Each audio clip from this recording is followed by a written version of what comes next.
the factory workers from the Tsang Yih factory went on strike. This one suddenly made the workers from other factories change their views.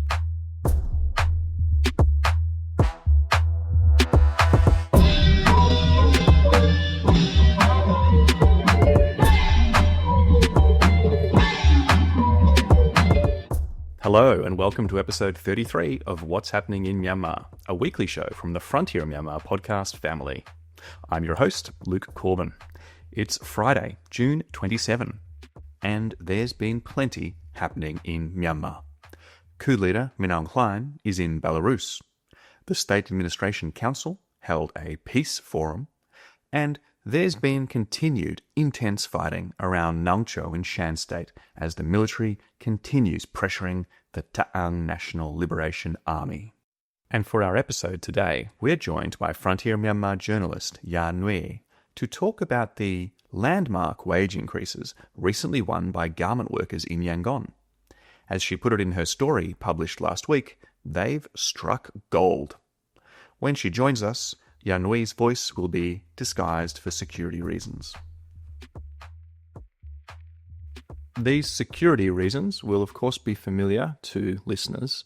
Journalists in Myanmar still live and work in fear, as the military tolerates no dissent and continues to make enemies of the public.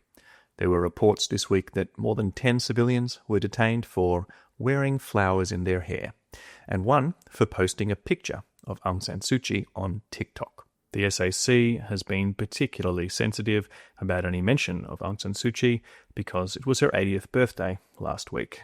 Arbitrary detention and torture is, of course, the tip of the iceberg, and this week, military columns also burned down civilian homes in at least 8 villages in Bago region, and dozens of civilians were reported to be killed by airstrikes across the country as conflict rages on.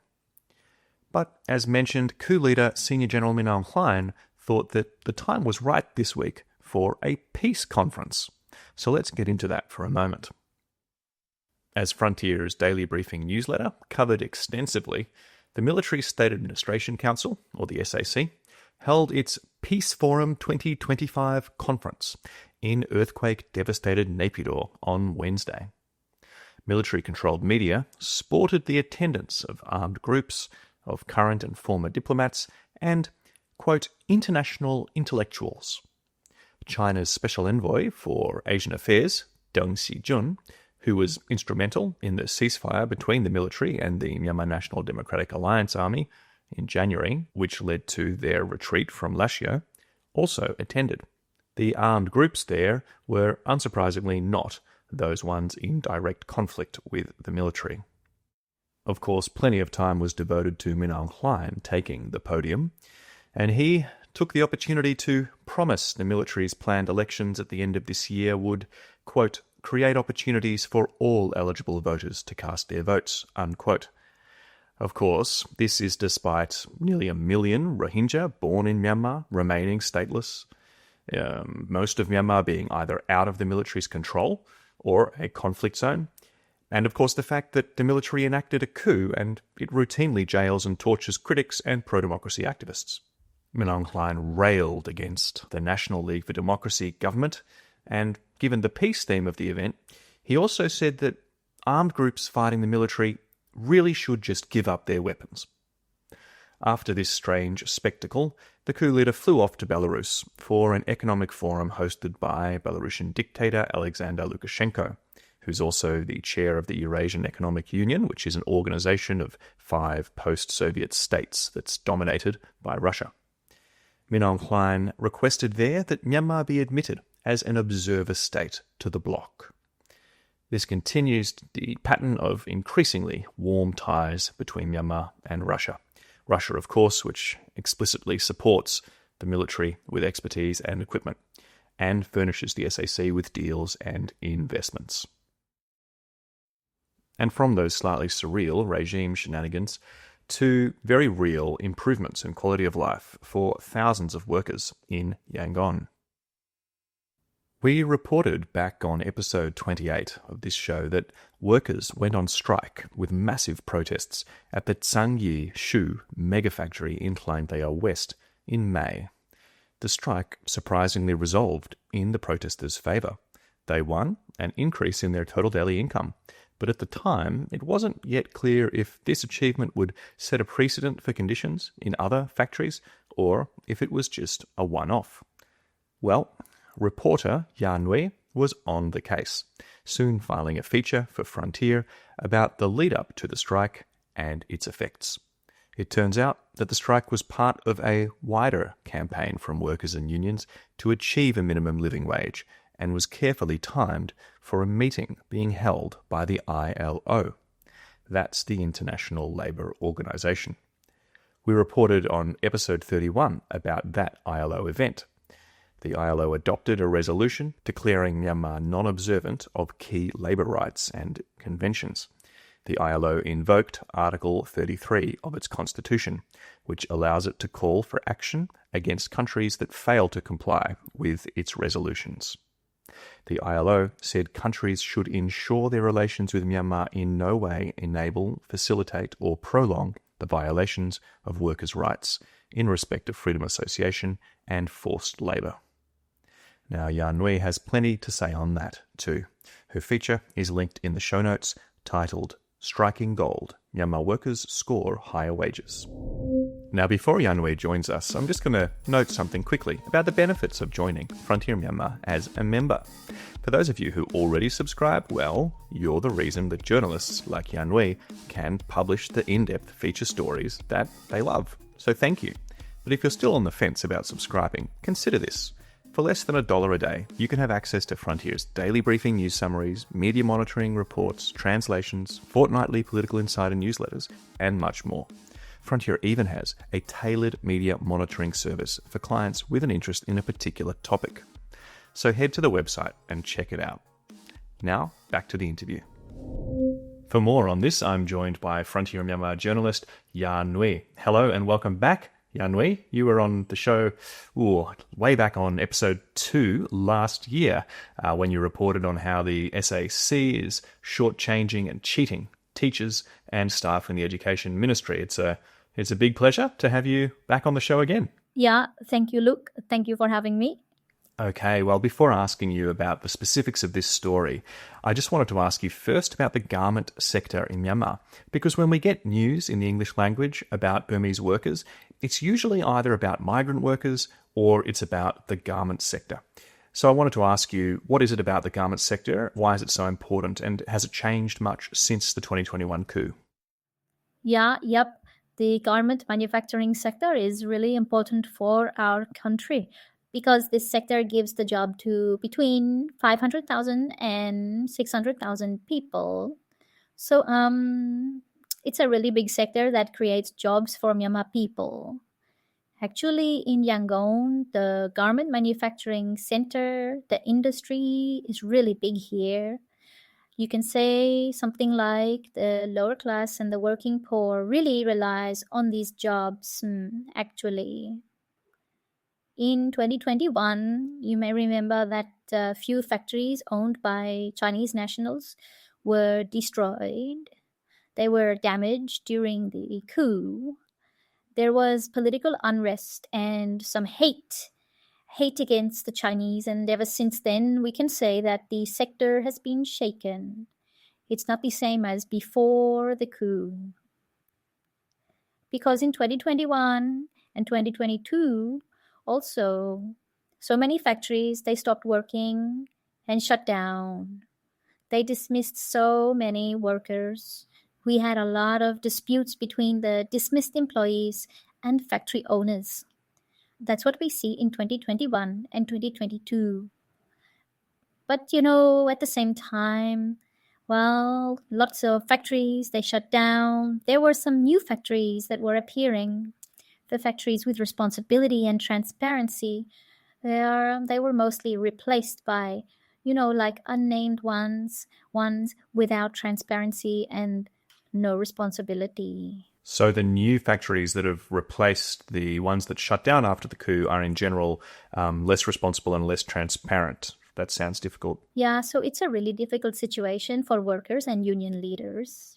And another thing is that there were boycotts against brands of clothing and brands of footwear. The aim was like to stop these companies working with the Myanmar State Administration Council, junta. Many brands like H&M announced they would leave Myanmar and gradually reduce their orders. So, the sector has struggled in the last few years with less orders. But at the same time, factory owners are violating people's labor rights. They want to pay less. They want a cheap labor force. So since the coup, the situation has led to many struggles here. And Ya Nwe, you've seen these struggles firsthand in your reporting. So there's Hlaing Industrial Zone. It's the biggest in Yangon. I go there often and meet with workers in the garment factories. They're all mainly from places outside Yangon. They are not locals. They're from like a Irrawaddy region where the Nargis cyclone hit in 2008. And others are from Rakhine State, Sagaing, Bago. They're mostly from rural areas of the country. They live in dorms, but we call them hostels. These hostels cost something like 70,000 kyat per month. They're really small and narrow. But still, even one worker, they can't afford a whole room on their wages. They have to share. 3 people or 4 people, they live together in these narrow rooms. They do everything together. Their living standard is really it's poor. And it's definitely hard. So hard to live like that. Yeah, thanks, Ya Nwe. That sounds like a really difficult way to live, that's for sure. And of course, one way to improve conditions is through industrial action, and we've reported on that on this program before. The Charis strikes late last year, we had a guest, Aung, on, labour organiser, talking about that. But those strikes, they weren't as successful as the recent streak of strikes. So could you please tell us about this recent success story, or relative success story? Yeah, my story is about labour strikes that surprisingly occurred in May and June.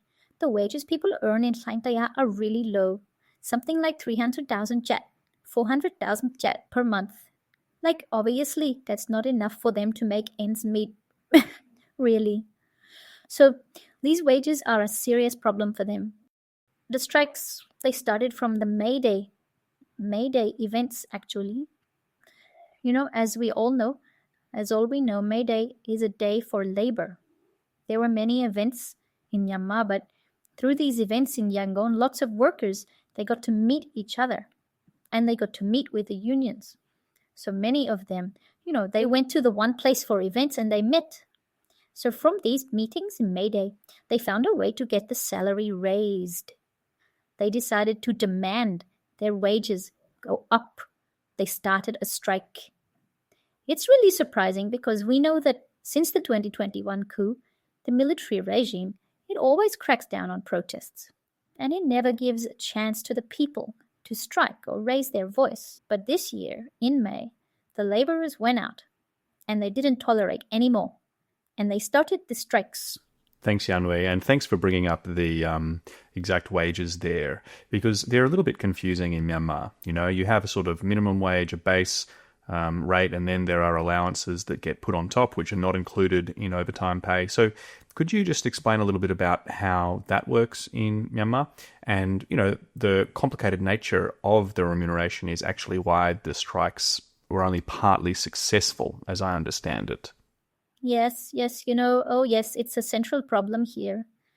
It's because in Myanmar we have a law called the Minimum Wages Law, which was enacted in 2013. The government allowed 3,600 kyat per day for the workers at the minimum wage in 2015, and then it was increased to 4,800 kyat in 2018. Actually, according to this law, the minimum wage should be revised every 2 years. But since 2018, it hasn't happened. In 2020, there was a COVID-19 pandemic, and we remember in 2021 there was a military coup. So it's been 8 years since the minimum wage was revised. Laborers keep demanding to increase this minimum wage, but the military regime ignores their demands. On the other hand, the regime created another way to increase salaries. It's like giving allowance. I think it was 2023. The military regime said that people should have 1,000 kyat per day. as an extra allowance. And in 2024 and in 2024, it increased by another 1,000 kyat. So the total allowance is 2,000 kyat. But the minimum wage is still at 4,800 kyat. Now this isn't fair because factory owners, they really rely on overtime rates. Now the overtime rates, these are based on the minimum wage only. So if that doesn't increase, overtime rates, they don't increase. Therefore, the workers have no satisfaction. Therefore, it leads to the strike. The recent strikes demanded 12,000 kyat as minimum wages. But employers bargained. They said, okay, we could pay 12,000 kyat per day, but not change the minimum wage. So they set the kyat 6,800, and the rest will be paid under these other so-called titles and allowances. Yeah, so it's really confusing. The wages are categorized under many titles. Union leaders told me that they want employers to pay the same amount as each other. For example, all factories should pay the same amount for the same work. At the moment, the wages of the factories are all different from each other. They're all so different. Each of them aren't the same amount. It's ridiculous for unions and workers to calculate all the different wages and rates and try to organize together. Yeah, it is complicated, as I warned. You did a great job breaking it down there, though. And of course, the Frontier feature story that you wrote also breaks that down quite clearly. Now, what about the factories themselves? Like, how many factories granted wage increases of some kind to their workforces in the last couple of months, this coordinated strike campaign? And I think some factories, their workers didn't even need to strike. Is that right? They were just granted wage increases. According to the data of the Solidarity Trade Union Myanmar, the labor organization, at least 13 factories went on strike and got the pay rise in the end. But on the other hand, many other factories received the pay rise too because the factory owners offered them pay rises and asked them not to do any strike because the labor union and the business owners claim that strikes reduce orders from buyers. I mean the brands placing the orders from the factory. They always reduce a percentage of their order when there's a strike happening at the factory. Strikes can hurt the brand image. So factory owners get really hurt by workers striking. So they want to cover. They want to prevent this situation. Most factories in Hlaing, they have received a pay rise since May. This is the real benefit for all workers. Ya Nwe, you have to be brave in any country to go on strike. It's a bold thing to do, but particularly so in Myanmar, where the SAC has a track record, is still detaining, torturing peaceful protesters, people who speak their mind, and doing much worse as well. But it seems that the SAC and the police, they really left this protest movement pretty much alone, right? Yes, correct. And they had the many concern about the potential crackdown from the military and the police at many events. Union leaders decided at first to demand a pay rise in a peaceful way, like discussing with the management teams. They had no plan to do a labor strike.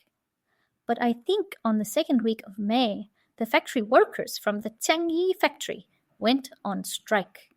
This one suddenly made the workers from other factories change their views, because the Tsang Yih strikers managed to avoid any problems from the military and police. They did it really well. Other workers from other factories copied this style, these striking workers. Now, on the other hand, we have to remember there was an International Labour Organization convention going on in Geneva around that time too. So they calculated that the factory owners and military might not do a crackdown like before, because the ILO convention was ongoing. So yeah, they calculated the time. They worked it out like that. Yeah, that's good to bring up that ILO determinations again. Those determinations which I explained at the top of this interview, and also you discuss in the Frontier feature. So how have they been received otherwise by different stakeholders? You've got the SAC saying they're purely political. You've got the NUG welcoming them with open arms. What about workers that you talk to for this story? What about the employers? What do they think about the new ILO determinations? Yes, the resistance groups, including the NUG, welcome the decision of the ILO determination to take action under the Article 33. Now, obviously, the resistance groups, they welcome that. But when I interviewed the workers, it's quite different from the views of the resistance groups, because the workers, they're worrying. They have so many concerns. They're thinking like the garment factories will shut down due to the decision of the ILO. When I talked to the business owners, the factory owners, they said the allegations of the resistance groups are not true. Now, the resistance groups, they say that the garment manufacturing sector just makes money for the junta. There are claims it makes something like 5 billion kyat per year, this sector, and the junta receives most of this money. But factory owners say that while that money could be generated, it's definitely not all profit. They have to use that money for inputs, raw materials. They claim they only get what's known as the cut, make, pack fees. This is something like $3 for one set of clothes. And from that money, they have to pay wages, salaries, electricity, maintenance. So this is just according to the factory owners. They want to tell people that they are struggling too. On the other hand, the military regime supposedly doesn't receive tax from most of the sector because there's a special order on the trade. What this means is that the SAC allows exporting the garment products into the international markets without collecting the tax. The junta collects tax only from the factories that have been open for over 5 years of time. But the resistance groups say the SAC uses these profits from the garment sector to buy jet fuel for airstrikes. To that, the factory owners say no, it's not likely. But another thing, the exchange rate is really different here. I mean, the junta sets the rate with the central bank, but the market rate is different. Using this margin, the junta can make the profit. When I talk to various sources, this is a very controlled thing. But back to the ILO. The workers worry about losing their jobs. The factory owners worry about losing customers. But the resistance groups say the ILO decision is a victory. So the ILO has made kind of controversial situation between them. Okay, Ya Nwe. So how do you see this playing out going forward? The economic situation's not getting any better. Inflation is going to undermine these gains pretty soon. What's next? What's the next goal for the labour movement, the people that you spoke to? Yeah, we can say the recent strikes achieved their goals, mostly. Although the workers don't have a lot of freedom, at work. The factory owners now are reducing some restrictions. But on the other hand, the costs outside are always increasing. So I think the workers' wage wins recently, they still won't be enough in the near future. So they have to increase demands. These demands from the workers will only repeat. They will happen again. Now union leaders worry about the military attacking the workers because the SAC said it's holding elections in the near future. No one knows what will happen when the SAC does elections. They may crack down then on any unrest leading up to these elections. The workers could face oppression by the military. But I believe the workers won't hesitate to fight for their rights, demand their labor rights, and I believe they will continue speaking out. Terrific. And Ya Nwe, let me again really congratulate you on all of the on-the-ground reporting in very difficult conditions that you've been undertaking inside Myanmar for these stories, this one and more. Doing a great job for Frontier, and thank you for coming on to the podcast this week. Look forward to having you again soon. Oh, yeah. Thank you. Thank you, Luke. There's also some other great new content on the Frontier website this week. Contributor Jasmine Papri reports on how young adult Rohingya refugees in Bangladesh are managing to learn skills and work online in the refugee camps, despite many challenges, including lack of access to the internet, startup costs, and the ongoing effects of trauma. A few key changes in internet availability and employment policy in the camps would have a huge impact on hundreds of thousands of people. And if you're a Frontier member, check your inbox because Frontier is turning 10 years old and wants to party. There'll be 2 in-person events celebrating this milestone next month, and we'd love to see you there. And finally, Frontier is really proud of its journalists for winning 4 awards for excellence, 1 honourable mention and 2 finalist mentions at this year's awards from the Society of Publishers in Asia. Some of those awards actually went to journalist Ya Nwe, so congratulations to her. Thanks for staying on top of what's happening in Myanmar. You can write in with any questions or feedback on the show. Email whimyanmar@proton.me. Until next week, farewell and take care.